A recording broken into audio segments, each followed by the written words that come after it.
Franchise Quarterback, le podcast des fans de foot US. Bonjour à tous, bienvenue pour l'épisode 4 de Franchise QB.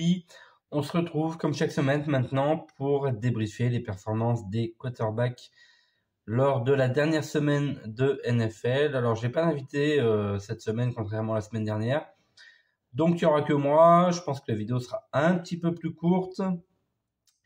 Voilà, n'hésitez pas à me contacter si vous souhaitez participer à un épisode, tout comme l'a fait Wake la semaine dernière. Et si vous souhaitez donc venir parler de votre quarterback, des quarterbacks de la ligue en général, on s'attardera un petit peu sur votre quarterback, le quarterback de votre équipe et voilà l'avis que vous pouvez en avoir, l'avis que je peux en avoir sur ces premières semaines. Donc voilà, n'hésitez pas à me contacter sur YouTube, sur les réseaux sociaux. Je rappelle mon Twitter comme d'habitude, @Kubusari, Q-B-O-U-2-S-A-R-I-E. Vous pouvez me contacter, m'envoyer vos avis sur le fond, sur la forme, vos réactions, et puis me dire si vous avez envie de venir parler de votre quarterback dans une émission avec moi. J'espère qu'on aura un invité la semaine prochaine, ça devrait être le cas. Donc on va attaquer directement, vous le savez maintenant, le mercredi on fait le flop, les 10 moins bons quarterbacks de la semaine. Le jeudi on aura le top, les 10 meilleurs quarterbacks de la semaine. Je développerai un petit peu quand il y a besoin de développer, voilà, sur les performances des quarterbacks. Et on est parti donc pour cette semaine 2 et le débrief de la semaine 2, c'est le flop 10 de la semaine. Flop 10 de la semaine, donc je rappelle le principe, je pars du 10e, c'est-à-dire du 10e pire, entre guillemets, quarterback, pour remonter vers le numéro 1, mais le numéro 1 du flop, c'est le pire, le moins bon quarterback de la semaine. On va voir un peu si on commence à avoir des tendances de quarterback qui s'installent dans le flop, ou au contraire, si on a des quarterbacks qui étaient dans le top la semaine dernière, qui se sont un peu remis la tête à l'endroit cette semaine, voilà. Ou à l'inverse, si on a des quarterbacks qui étaient flop la semaine dernière, et on verra demain si il y en a qui ont réussi à atteindre le top de la semaine. C'est parti, donc avec le numéro 10 de ce flop 10, j'ai choisi Matthew Stafford des Los Angeles Rams. Alors, Matthew Stafford, il était dans le top la semaine dernière, et je l'ai inclus cette semaine dans le flop. Alors, ses stats sont un petit peu en trompe-l'œil, je trouve, parce que il a lancé énormément de ballons. J'ai la stat sous les yeux, il a lancé 55 ballons. 55 ballons, c'est énorme. Surtout pour un quarterback dont on se questionne un peu sur l'état de santé. Alors, bon, il y a des améliorations cette année, c'est qu'il semble avoir une ligne qui le protège un petit peu mieux. Il était saqué une seule fois contre les Niners. Mais du coup, il a lancé énormément de ballons. Donc, il se retrouve à 307 yards, d'accord, mais avec un 34 sur 55, qui n'est pas déshonorant comme pourcentage de réussite, mais voilà, trop de ballons lancés du côté des Rams. Alors, c'est vrai qu'en fin de match, ils couraient après le score, donc il fallait lancer, mais c'était trop. Matthew Stafford, voilà, je l'ai trouvé moins précis qu'à l'accoutumée. Bon, il est 10e du flop, c'est pas non plus le pire quarterback de la semaine, mais déjà il lance 2 interceptions, il n'est pas spécialement coutumier du fait. Il y en a une qui est vraiment pas belle, il y en a une qui est sur une passe déviée, c'est un peu différent. Et du coup, ouais, un peu à la traîne, les Rams ont fait quand même un jeu un petit peu plus égal que ce qu'on aurait pu craindre face aux Niners. Mais déjà, ça tient au fait que Brock Purdy lui-même a pas fait un match exceptionnel, même si on sait que Brock Purdy, on lui demande pas de porter l'équipe à lui tout seul. Ils ont marqué beaucoup les Niners de touchdown à la course, notamment un pour Purdy, un pour Debo et un pour Christian McCaffrey évidemment. Et du coup, ces Rams, bon bah, on va quand même isoler le bon début de saison de Puka le receveur rookie, qui est très encourageant et où on se dit bah tiens peut-être qu'avec le retour de Cooper Kupp quand il reviendra, on aura peut-être un duo de receveurs assez intéressant.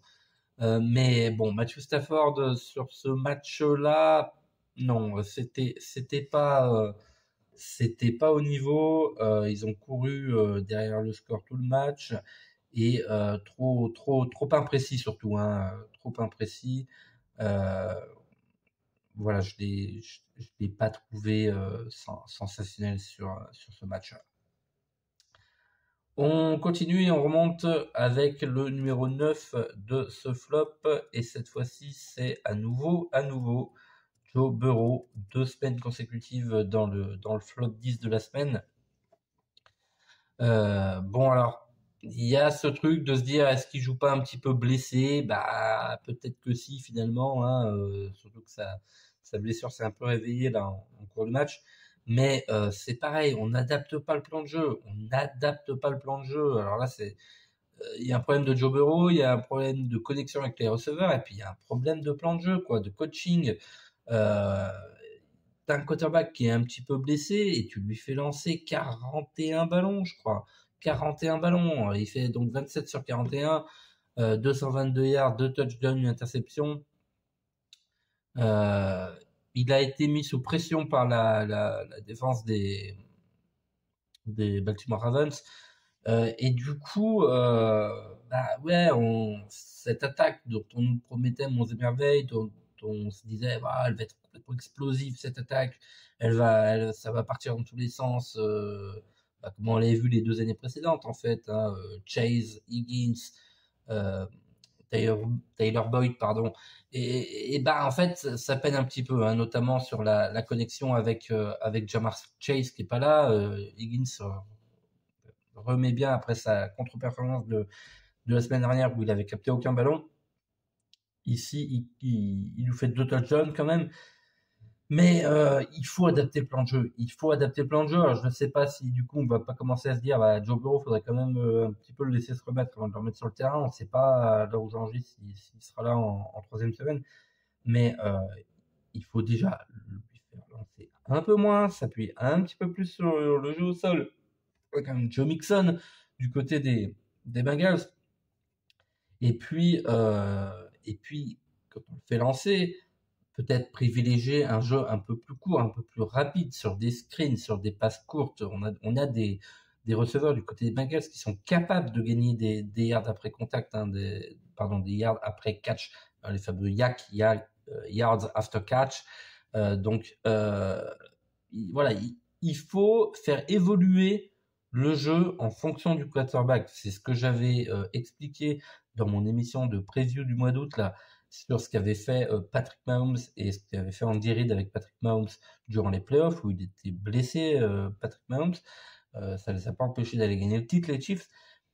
Et ben voilà, il faut quand même qu'on aille un petit peu vers ça parce que là, à s'entêter avec un Joe Burrow sur une jambe et à essayer de lui faire lancer un peu comme il en avait l'habitude sur des lancers longs, etc., où il a besoin de plus d'appui dans le terrain, c'est compliqué. Et ces Bengals, va vraiment falloir qu'ils se remettent assez vite la tête à l'endroit. Bon, ce qu'on disait, l'année dernière, ils avaient commencé également en 0-2. Hein. Ils avaient commencé avec 2 défaites. Euh, donc bon, c'est pas non plus complètement alarmant du côté des Bengals, mais le point à relever, c'est que c'est quand même 2 défaites de division. 2 défaites de division. Et ça, c'est inquiétant dans une division qui va être très très relevée parce qu'on a les Ravens évidemment qui sont à 2 victoires et 0 défaites, donc ils sont peut-être maintenant favoris de la division. On a ces Bengals donc, on a les Browns qui n'ont pas fait un match sensationnel contre les Steelers, mais qui sont quand même toujours là, et les Steelers qui vont être embêtants. Hein. Je t'avais dit, pareil, je répète, Mike Tomlin, il n'a jamais eu une saison en bilan négatif. Donc voilà, ils sont à 1-1. Attention, attention pour les Bengals parce que ça pourrait vite commencer à sentir la saison galère. Donc méfiance, on espère que Joe Burrow se remette bien pour la semaine prochaine ou la semaine d'après s'il a besoin d'un petit peu plus de temps pour se remettre la tête à l'endroit. On continue, numéro 8. Numéro 8 du flop 10 de la semaine, Russell Wilson, pareil, qui était dans le top 10. Je l'avais mis 10e, je crois, la semaine dernière. Et ben alors ces Broncos, ça a été galère, hein, notamment en deuxième mi-temps. Il a fait une bonne première mi-temps et il a commencé à avoir des gros problèmes de précision. Russell Wilson sur la deuxième mi-temps. Et c'est pareil, alors ne regardez pas uniquement les stats, il y a des gens comme ça, ils vont regarder les stats, ils vont me dire, bah attends, il fait quand même 308 yards, c'est pas mal. Pourquoi tu le mets dans le flop 10 finalement, il fait quand même plus de 300 yards à la passe. Pardon, à la passe. Ouais, sauf que dans ces 308 yards, bah il y a une Hail Mary en fin de match qui, comme son nom l'indique, est un peu miraculeuse. Hein. Vous l'avez vu sûrement ce jeu où donc il lance une Hail Mary, donc j'explique pour les novices, une Hail Mary ou une Ave Maria en français. C'est quoi? C'est ce long lancer désespéré en toute fin de match quand on n'a plus le temps, quand voilà, bah là il le lance, le chrono tombe à 0 pendant le lancer. Hein. Donc il lançait de plus de 60 yards, je sais plus où il était exactement sur le terrain. Et en fait, donc on lance un long ballon désespéré, c'est très compliqué parce que la défense sait que vous allez faire ça parce que vous avez plus le choix. Bon là, le ballon tombe juste à l'entrée de la end zone ou juste avant. Et puis il est dévié 2 fois, les Commanders n'arrivent pas à mettre le ballon par terre, et puis hop, ça rebondit derrière sur un joueur qui est un peu plus loin, et voilà, et du coup ils arrivent quand même à revenir à 2 points, ils ratent la conversion à 2 points, et derrière c'est compliqué. Voilà, Sean Payton l'a dit, il faut que lui, Sean Payton, le head coach des Broncos, se remette en question, il faut que Russell Wilson se remettre en question, qu'il arrive un peu mieux à intégrer le système que veut instaurer Sean Payton à Denver. Et donc oui, je vous parlais de cette Hail Mary pour vous dire, bah voilà, regardez les stats, 308 yards, ok, ouais, mais si on en enlève 50 ou 60 à cause de la Hail Mary en fin de match, bah forcément ça tombe. Et puis, j'ai l'impression que Russell Wilson, il veut en fait toujours un petit peu jouer comme ce qu'il faisait il y a, peut-être pas 10 ans, faut pas exagérer, mais il y a 7-8 ans à Seattle. Il a tendance à vouloir vite scrambler, hein, s'échapper et courir. Il est toujours capable de le faire, bien sûr. Mais il faut qu'il gère un peu mieux la pression et qu'il apprenne à se débarrasser du ballon. Il se fait saquer 7 fois. 7 fois dans le match, c'est compliqué. Hein. D'ailleurs, je crois avoir lu qu'il était en passe ou pas loin de battre le record triste record du quarterback qui se fait le plus saquer en carrière. Donc attention pour Russell Wilson, c'est pas non plus cataclysmique parce qu'ils perdent que 2 points, ils sont dans le match une bonne partie du temps, mais ils se font rattraper, hein, ils mènent de mémoire un truc du genre 21-3, donc Denver va vraiment falloir commencer à se remettre la tête à l'endroit si on veut pas que ça finisse comme l'année dernière. On continue, numéro 7 de ce flop 10. Et ben c'est pareil, un quarterback qu'on n'aurait peut-être pas pensé voir figurer dans ce flop 10. J'ai placé Trevor Lawrence des Jacksonville Jaguars parce que c'était compliqué, hein, lui aussi. C'était très très compliqué face aux Chiefs. Comment dire, ce match était pénible à suivre. Hein, Patrick Mahomes fait pas un mauvais match, mais il y a eu beaucoup d'erreurs des deux côtés. Ils ont perdu des fumbles, des interceptions. Et le problème, et pourquoi j'ai voulu placer Trevor Lawrence dans ce flop de la semaine, c'est parce que ils n'ont pas été capables, les Jaguars, de capitaliser sur ces erreurs. il se retrouve plusieurs fois en red zone, et je crois que en red zone, j'ai entendu la stat ailleurs, Trevor Lawrence, c'est quelque chose comme à 0/7 sur ce match. C'est pas possible. Hein. Il a fait beaucoup de lancers en toute fond de end zone. Alors, le receveur était plus ou moins démarqué, donc on pourrait dire que c'est bien joué, sauf que qu'est-ce qui se passe quand vous visez le fond de la end zone? Il faut vraiment qu'il ait fait énormément de séparation, ou alors compter sur une magnifique réception, un peu dans le genre de ce qu'a fait Zay Jones la semaine dernière, lors du premier match de la saison face aux Colts. Et là, il vise notamment Calvin Ridley plusieurs fois en fond de end zone. Et qu'est-ce qui se passe? Le receveur arrive à capter le ballon. Il y a eu Calvin Ridley et Zay Jones, je crois. Sauf que il n'arrive pas à reposer les pieds sur le terrain, parce que forcément, le défenseur, qu'est-ce qu'il fait quand il voit qu'il va pas être en mesure d'intercepter ou de dévier le ballon, de bloquer la passe? Son but, c'est d'empêcher que le receveur retombe les pieds dans le terrain, parce que du coup, la réception n'est pas validée. Et donc, voilà, ça a coûté énormément, 0/7 en red zone, et ils finissent avec un piteux 9 petits points dans un match où, franchement, Kansas City était prenable. Hein. Il y avait la place, la défense n'a pas été scandaleuse du côté de Jacksonville, mais Trevor Lawrence n'a pas su convertir toutes ces occasions finalement. On continue, numéro 6. Numéro 6 donc de ce flop 10 de la semaine, j'ai placé Jimmy Garoppolo. Alors Jimmy Garoppolo, on en avait parlé la semaine dernière, je l'avais pas mis dans le top 10, mais c'était pas loin franchement, et là cette semaine ça a été beaucoup plus compliqué face aux Bills. 16 sur 24, 185 petits yards, un touchdown, 2 interceptions.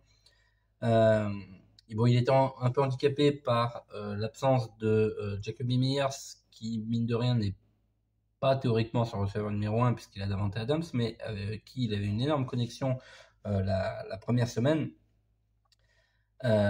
Et là, donc il n'était pas là. On ne sait pas, je crois qu'à l'heure où j'enregistre, il est questionable pour le match de la semaine prochaine. Jimmy G, donc, en grande difficulté, hein, en grande difficulté face à cette défense des Bills. On l'a jamais senti en mesure de renverser la table. Et c'est un peu ce que je disais, encore une fois, j'avais dit Jimmy G, ça peut être un très très bon game manager. C'est-à-dire que quand il y a besoin de gérer un match tranquille, de pas faire trop de bêtises, il peut le faire. Hein. Il peut le faire, il peut s'en sortir. Mais le problème, ça va être quand il faut comme ça justement renverser la table et venir un petit peu en sauveur, si vous voulez. Et ça a été compliqué, et il n'a jamais été en mesure de le faire. Il n'a jamais été en mesure de le faire. Je l'ai trouvé peu inspiré finalement, peu inspiré. Alors oui, c'était la défense des Bills en face, d'accord, mais non, vraiment un match à oublier pour les Raiders dans tous les sens, en attaque, en défense, parce qu'ils prennent 38 points et ils en marquent 10 petits points. C'était vraiment compliqué, et on va dire, comment dire, la prestation plutôt encourageante la semaine dernière, même si c'était un match qui n'avait pas fait un gros scoring, ça restait une victoire dans un match où ils n'étaient pas favoris contre les Broncos, complètement annihilé par cette performance cette semaine. Donc attention, se remettre la tête à l'endroit pour Jimmy Garoppolo et les Raiders. On continue avec le numéro 5 de ce flop 10 de la semaine. Il était dans le flop 10 la semaine dernière, on le retrouve à nouveau dans le flop 10 cette semaine. J'ai placé Bryce Young, quarterback des Carolina Panthers, parce que c'est un peu la même chose. Je l'ai jamais senti hyper inspiré. Alors il a fait moins d'erreurs que la semaine dernière. Est-ce que c'est ça peut-être qu'il a un peu échaudé ces 2 interceptions assez vilaines en semaine 1 contre les Falcons, et que du coup il a voulu prendre un petit peu moins de risques et se la jouer un peu plus safe?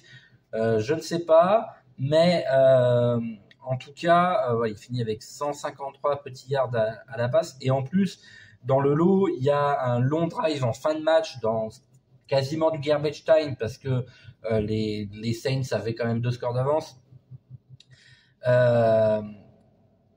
Donc voilà, il y a ce long drive qui finit par un touchdown, d'accord, pourquoi pas, mais voilà, c'est dans le garbage time, donc ça a un peu moins d'influence que forcément quand on joue bien avant, quoi, tout au long du match. Il avait une certaine connexion avec Adam Thielen au début du match, et puis petit à petit, ça s'est un peu effacé, on l'a plus trop revu, Adam Thielen. Du coup, compliqué, encore une fois, compliqué, peu inspiré. Le match était franchement pénible à suivre. Je peux parler brièvement des Saints. Derek Carr a fait un peu le job, mais en fait, les Saints, j'ai l'impression que ça fait 2 matchs où ils jouent un quart-temps. Donc ça passe, c'est passé contre les Titans, c'est passé cette semaine contre les Panthers. Mais cette attaque, elle a quand même le potentiel pour être beaucoup plus explosive. Je parle de celle des Saints. Et donc, il faudrait penser à jouer un peu plus tous les matchs et pas seulement un quart-temps. Parce que contre d'autres adversaires, ça passerait peut-être pas. Donc, Bryce Young, voilà. Pas trop inspiré. Il jouait face à une bonne défense également. Mais j'étais en train de regarder, voilà, j'ai retrouvé, il se fait saquer 4 fois. Donc, voilà, jouer un peu plus. Alors, bon, il a fait moins d'erreurs que la semaine dernière, mais apprendre à se débarrasser du ballon et à mieux gérer la pression, ça, c'est quelque chose qui peut être vraiment important pour Bryce Young, qui est donc numéro 5 de ce flop 10. Numéro 4 du flop 10, je crois qu'il était à la même position la semaine dernière. Joshua Dobbs, Arizona Cardinals. Vous te dites bien que ça a été douloureux à suivre pour moi ce match des Cardinals. Parce qu'on menait 20-0 à la mi-temps et qu'on finit par perdre le match de 3 points. Et en partie à cause de Joshua Dobbs. Alors, il fait une première mi-temps au niveau des stats qui est plutôt correcte. Les jeux sont pas mal appelés. On s'appuie pas mal sur le jeu de course. Quand même, en tout début de match, il rate une longue passe sur Zach Ertz qui est wide open, comme on dit, grand ouvert. Il est absolument tout seul et il peut aller au touchdown et il lui met 2 mètres derrière. Et ça entraîne une tentative de field goal qui est ratée, field goal lointain qui est raté par Matt Prater. Et à la fin, on perd 3 points.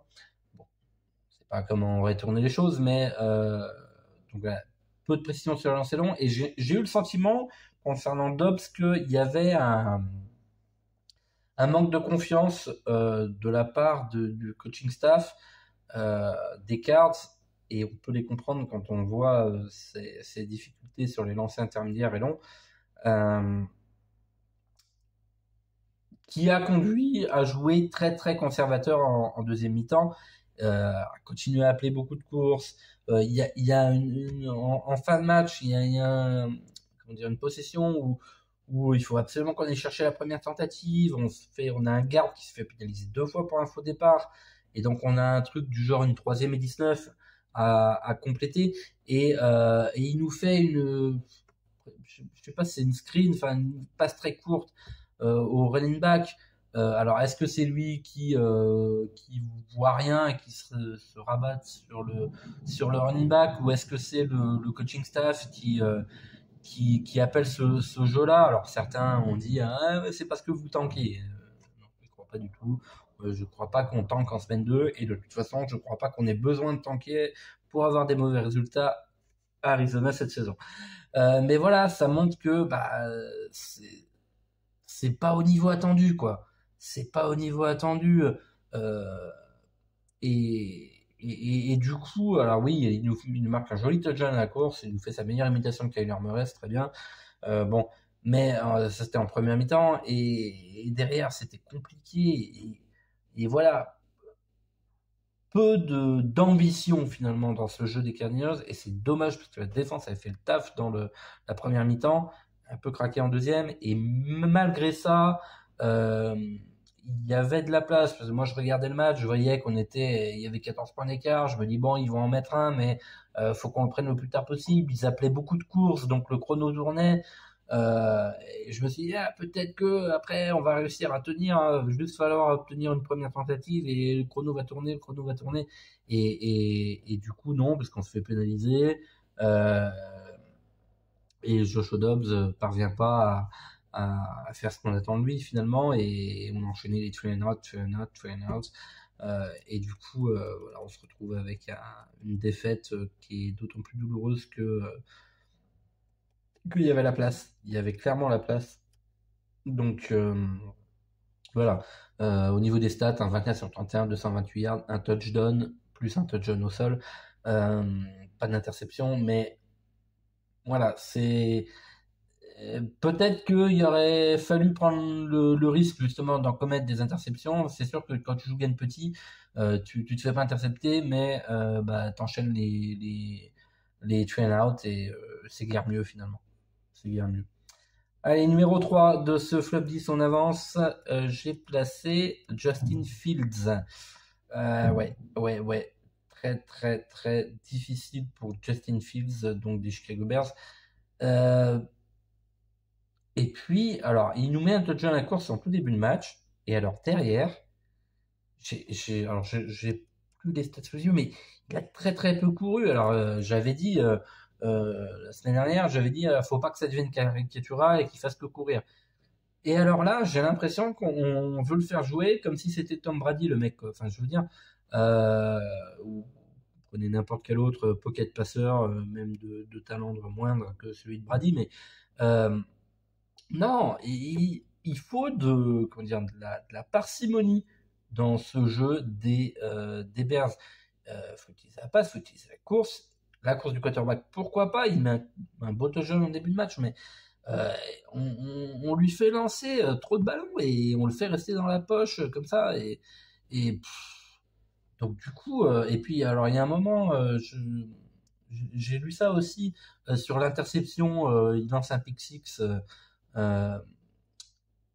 alors que c'est un jeu où il démarre proche de sa end zone. Il s'appelle 3 fois de suite le même jeu. Et c'est Barrett, je crois, qui disait ça, le défenseur des Bucks. Il disait, ils ont appelé 3 fois de suite le même jeu. À un moment donné, oui, on s'est adapté, quoi. Donc, coaching staff, pas inspiré du tout du côté des Bears. Pour l'instant, c'est une catastrophe. Alors que moi, cette équipe, elle me hypait un petit peu. J'avais envie d'en voir plus. Je me disais, ça va être juste, évidemment, ils vont pas aller en playoff cette saison. Quoique, la division est potentielle bordélique, donc on ne sait pas. Mais surtout, Justin Fields, il faut qu'il se remette la tête un peu à l'endroit. On lui a donné des cibles, on lui a donné un peu plus de protection. Il faut que il joue son jeu, mais sans trop en faire d'un côté, comme la semaine dernière. C'est pas je cours à tout va, ça sert à rien, quoi. Et sans faire non plus jeu contre nature, quoi. Là, je trouvais ça contre nature, en fait, ce qu'on lui demande et ce qu'il fait. Non, c'était compliqué, Justin Fields, cette semaine. Donc à suivre, mais pareil, 2 semaines de suite, là, performance pas du tout encourageante du côté des Bears et de Justin Fields. Numéro 2 de ce flop 10, Kenny Pickett. Donc des Pittsburgh Steelers, pardon. 15 sur 30, 222 yards, un touchdown, une interception, 2 sacs concédés. Sachant que sur ces petits 222 yards, il y a un touchdown de 71 yards de mémoire de Pickens, qui joue bien le coup, mais avec beaucoup de yards after catch, encore une fois. Donc c'est pas lui qui lance 71 yards, vous voyez, c'est pas la même chose que tout à l'heure on parlait de la Mary de Russell Wilson. Là, bon, ça rentre quand même évidemment dans les stats qui sont prises en compte, mais voilà, ça modère un petit peu ce total qui est déjà pas non plus si exceptionnel que ça.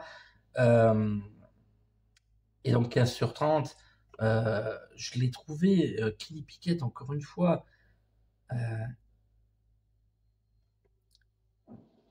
il lançait des ballons qui tombaient à 5 yards du receveur, quoi. C'est pas possible.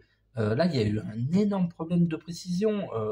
Premier match, c'était la gestion de la pression. Il y a eu un petit peu moins de pression cette semaine. Il prend entre guillemets que 2 sacs. Donc, est-ce qu'il a mieux appris à se débarrasser du ballon, etc. On peut voir une forme de progrès là-dessus, mais c'était, on regarde le match, je disais, oh là là, c'est compliqué cette saison. C'est compliqué. Moi, j'ai vu ça, j'ai dit, oh, Kenny Pickett, là, il avait montré des choses plutôt encourageantes en première année l'année dernière. Mais là, les Steelers, cette attaque, elle fait peur à voir. Hein. Franchement, en plus, il n'y a aucun jeu de course. Alors, je sais pas si c'est parce qu'il n'est pas utilisé ou parce qu'il n'est pas bon ou un peu des deux. Najee Harris, on le voit pas. Ça fait 2 semaines qu'on ne le voit absolument pas. Pensez pour tous les copains qui l'ont en fantasy. Hein, moi, je crois que je l'ai sur une ligue. C'est compliqué. Mais donc il n'est pas non plus aidé par ça, mais là il y avait trop de lancers qui étaient complètement imprécis. C'était ça le problème. C'était pas des lancers où il n'arrivait pas à trouver ses receveurs ou quoi. C'est juste là, c'était vraiment de sa faute, de son fait, complètement imprécis. Et alors vous me direz, ils ont quand même gagné le match. Ouais, d'accord, ils ont gagné le match, mais il y a 2 touchdowns de la défense. Hein. Donc cette défense, elle va pas mettre 2 touchdowns toutes les semaines. Donc va vraiment falloir se remettre à la tête à l'endroit également du côté des Steelers et de Kenny Pickett, parce que peut-être rappeler des jeux un petit peu plus différents, un petit peu plus simples, je sais pas. Mais faire quelque chose. En plus, ils ont Dante Johnson, le receveur, qui vient d'être mis sur l'injury reserve, je crois. Donc compliqué. Compliqué, et se remettre la tête à l'endroit pour les Steelers. Kenny Pickett, donc numéro 2 de ce flop 10. On termine avec le flop 1, entre guillemets, le pire quarterback de la semaine. Et je pense qu'on est beaucoup à avoir le même pire quarterback de la semaine. Zach Wilson, des New York Jets, qui a été confirmé titulaire après la blessure d'Aaron Rodgers. Alors, est-ce que s'il continue ce genre de performance, ils vont pas aller soit monter un échange pour aller chercher un joueur, mais lequel, je sais pas trop, soit aller chercher un agent libre. Il n'y en a pas des millions qu'on niveau NFL, je pense, mais peut-être Carson Wentz, ça peut être une idée. Alors, il y en avait qui suggéraient d'aller chercher Colin Kaepernick. Pourquoi pas, hein, ça fait 10 ans qu'il nous dit qu'il reste en forme et qu'il se prépare à être appelé. Il a appelé les Jets, c'est ce qui paraît. Bon, mais ça fait 10 ans qu'il n'a pas joué, lui, donc... voilà, en tout cas, Zach Wilson, pour en revenir à lui, très très compliqué face aux Cowboys. Alors, il y avait une bonne défense en face, mais il nous lance 3 interceptions vraiment dégueulasses. Bon, c'était en fin de match, fallait essayer de faire des gros jeux pour remonter un petit peu. Alors que la défense, elle fait plutôt le taf, hein, elle contient les Cowboys à beaucoup de field goal en fin de match, mais et puis même son touchdown, alors ouais, c'est plutôt pas mal lancé dans le rythme, mais c'est encore une fois une longue course après réception pour Garrett Wilson, et du coup voilà, il finit avec 12 sur 27, 170 yards, 140 la semaine dernière, 170 ici. C'est compliqué. Alors, bon, à sa décharge, j'ai quand même trouvé, si on devait trouver un petit point positif, il est pas mal géré au niveau du jeu de course. Il est allé chercher quelques premières tentatives là-dessus. Il fait 36 yards pour 5 courses. Peut-être à développer un petit peu plus ça, parce que visiblement, il a des difficultés à la passe. Alors, je ne sais pas si c'est ses receveurs, je ne sais pas si c'est lui. On avait quand même monté une équipe pour aider Aaron Rodgers. Hein. L'objectif, c'était d'aller viser le titre. Hein. Donc l'équipe en attaque n'est pas complètement éclatée autour de lui. Mais non, il y a un problème de quarterback. Zach Wilson, là, c'est pas possible. Pareil, il va vite falloir se remettre la tête à l'endroit, parce que lui, pour le coup, il joue sa place l'année prochaine. L'année prochaine, il joue sa place cette année. Il joue sa place très très vite. Je pense que dans les prochaines semaines, il pourrait la perdre. Hein, si ce genre de performance continue, parce que le père Rodgers, il nous a dit, je voudrais retourner ouais, j'ai une nouvelle méthode de chirurgie, etc., et je pense pouvoir revenir en playoff. Ah ouais, sauf que le problème, c'est que pour revenir en playoff, il faut y être en playoff. Et c'est pas la direction que ça prend, même s'ils sont qu'à 1-1 et qu'ils ont réussi à gagner le premier match face aux Bills, c'est pas la direction que ça prend avec Zach Wilson. S'il continue ce genre de performance-là, ça va être très très très compliqué. Très très très compliqué. Voilà, je vous fais un petit rappel de ce flop 10 que je vous affiche. Donc je vais repartir du fond pour remonter vers le 1. Donc Matthew Stafford, 10e, Matthew Stafford des Rams, 9e Joe Burrow des Bengals, 8e Russell Wilson des Broncos, 7e Trevor Lawrence des Jaguars, 6e Jimmy Garoppolo des Raiders, 5e Bryce Young des Panthers, 4e Joshua Dobbs Arizona Cardinals, 3e Justin Fields Chicago Bears, 2e Kenny Pickett Pittsburgh Steelers et pire quarterback numéro 1 du flop 10 de cette semaine, Zach Wilson, New York Jets. Voilà, on va finir comme ça ce 4e épisode de Franchise QB. Merci à tous ceux qui ont regardé les vidéos. N'hésitez pas à me dire ce que vous pensez de mon top 10, ce que vous pensez de ce que j'ai raconté en commentaire sur les réseaux sociaux ou sur YouTube, à me contacter si vous avez envie de venir participer à une émission et débriefer avec moi. C'est toujours plus sympa d'être deux plutôt que d'être tout seul devant la caméra. N'hésitez pas à me contacter, donc à me dire ce que vous en avez pensé. Et on se retrouve très vite, on se retrouve demain pour le top 10, les 10 meilleurs quarterbacks de la semaine. Ciao tout le monde, bye bye.